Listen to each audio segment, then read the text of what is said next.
प्रत्येक महिलाको सफलता अर्को महिलाको लागि प्रेरणा हुनुपर्छ भन्ने बात सञ्चालित आज मिति 2083 साल वैशाख 8 गतेदेखि 14 गतेसम्म तालिम अल्पबुद्धि भवनमा सञ्चालन भइरहेको 7 दिने आचार तालिम कार्यक्रममा उपस्थित प्रमुख अतिथि धर्म महर्जनज्यू, विशेष अतिथि सुरेन्द्र महर्जनज्यू, अतिथि हाम्रो लक्ष्मी त्रिपाठीज्यू, अनि हाम्रो प्रशिक्षक बबिता मण्डलज्यू र हाम्रो संस्थाको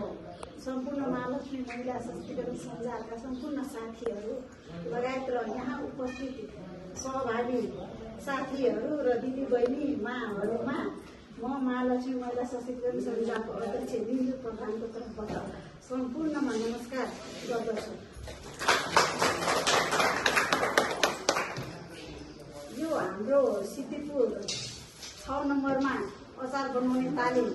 जुन हामीलाई मौका र अवसर दिनुभएको छ र यहाँ सिद्धिपुरको महिला दिदीबहिनीहरूसँग जोडिन र हामीले